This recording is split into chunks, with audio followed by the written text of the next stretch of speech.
নমস্কার বন্ধুরা, প্রতিমা রান্নাঘরে সব বন্ধুদেরকে স্বাগত জানিয়ে শুরু করছি আজকের রেসিপি। আজকে আমি মিষ্টি কুমড়োর ডাঁটার রেসিপি তোমাদের সাথে শেয়ার করব। এই পদ্ধতিতে ডাঁটাটা রান্না করলে ভীষণ টেস্টি হয় আর এটা খেতে কিন্তু দারুণ লাগে। তার জন্যে পরিমাণ মতো মিষ্টি কুমড়োর ডাঁটা নিচ্ছি আর দেখো নিচ্ছি কিছু সবজি। এখানে ছোট ছোট সাইজে 4 পিস বেগুন আর অল্প একটু কুঁদরি আর দুটো পটল ছিল, সেই দুটো পটলও নিয়েছি, আর একটা ছোট সাইজের আলু আর একটা পেঁপে নিচ্ছি, পেঁপেটাও ছোট। এই সবজিগুলো দিয়ে মিষ্টি কুমড়োর ডাঁটাটা আমি কিভাবে রান্না করব সেটা কিন্তু পুরোটা দেখো। এখন এই সবজিগুলো কেটে ধুয়ে নেব।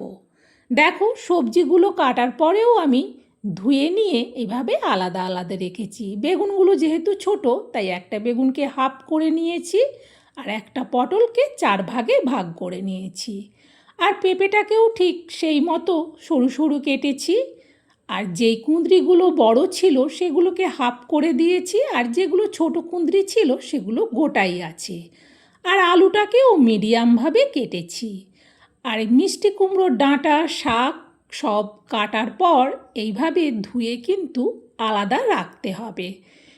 এখন রান্নাটা শুরু করব। চলো তাহলে রান্নাটা দেখে নাও। দেখো গ্যাস জেলে কড়া বসিয়ে দিয়ে কড়াতে দিয়ে দিলাম সরিষার তেল। খুন্তি দিয়ে তেলটাকে কড়ার উপর পর্যন্ত চাড়িয়ে নিচ্ছি। তেলটা বেশ গরম হয়ে গেছে। দিয়ে দিচ্ছি অল্প হলুদ। হলুদ দেওয়ার পর এবার বেগুনগুলো দিয়ে দিলাম।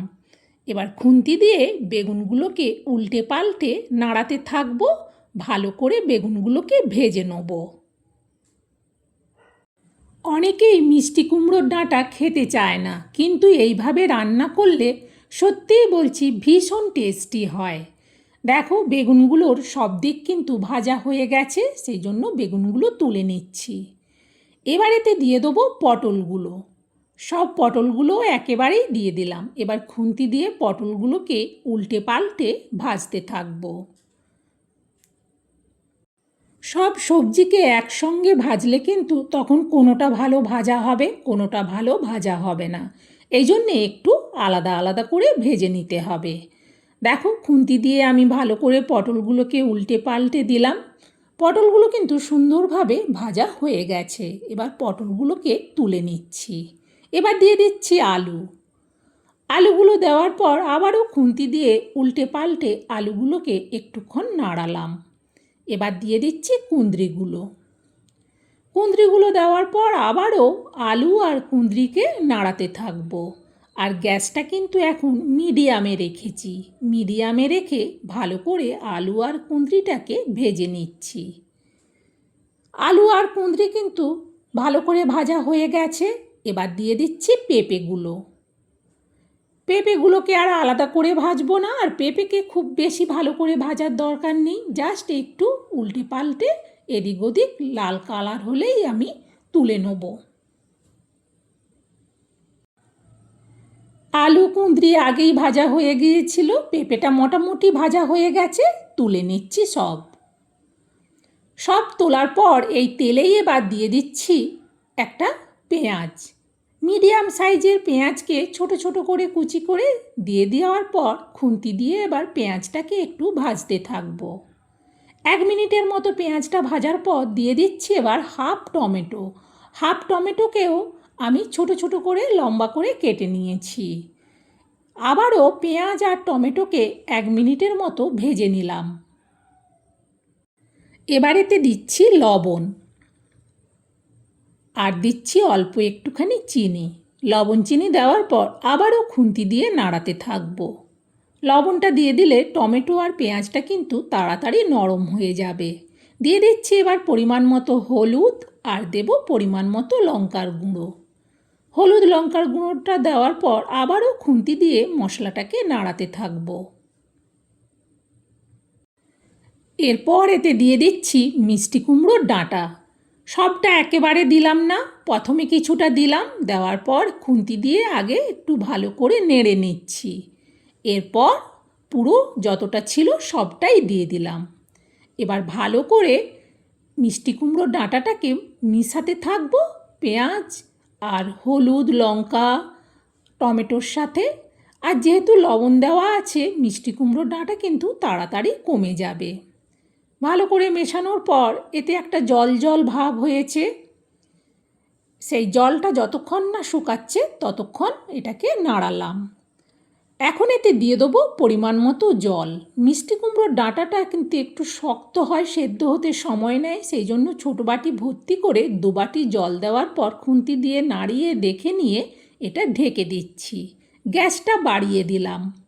ফুটে ওঠার আওয়াজ হতেই কড়ার থেকে ঢাকনাটা সরাচ্ছি। দেখো পুরো তরকারিটা কতটা সুন্দরভাবে ফুটে গেছে। খুন্তি দিয়ে আগে একটু নাড়িয়ে দেখে নিলাম। দেখে নেওয়ার পর এবার ভেজে তুলে রাখা সবজিগুলো সব দিয়ে দেবো। সব সবজিগুলো দেওয়ার পর খুন্তি দিয়ে একটু ঝোলের মধ্যে সবজিগুলোকে ডুবিয়ে দিলাম। এরপর এটা ঢেকে দেবো। গ্যাসটাকে একেবারে লো করে দিলাম। এবার এতে দেওয়ার জন্যে দেখো আমি এখানে জিরে নিচ্ছি। এখানে 4 চামচের মাপে 1.5 চামচ জিরে নিচ্ছি। এই জিরেটা একটু রোদে দিয়ে রেখেছিলাম। রোদে দিয়ে রাখলে জিরেটা কিন্তু সুন্দর বাটা হয়ে যায়। এখন আমি এই জিরেটাকে শিলে বেটে নেব। মশলাটা করে নিয়েই ফিরছি। দেখো সুন্দরভাবে জিরেটাকে বেটে নিয়েছি। আর এই রেসিপিটা কিন্তু জিরেটা বেটে দিয়ে বানালে তাহলে দারুণ লাগে। চলো এবার কড়ার থেকে ঢাকনাটা সরাচ্ছি। দেখো তরকারিটা আস্তে আস্তে ফুটছে। খুন্তি দিয়ে আগে একটু ভালো করে নেড়ে দেখে নিলাম। দেখে নেওয়ার পর এবার এতে জিরে বাটাটা দিয়ে দেবো। এতে কিন্তু জিরেটা গুঁড়ো দিলে অতটা ভালো লাগবে না।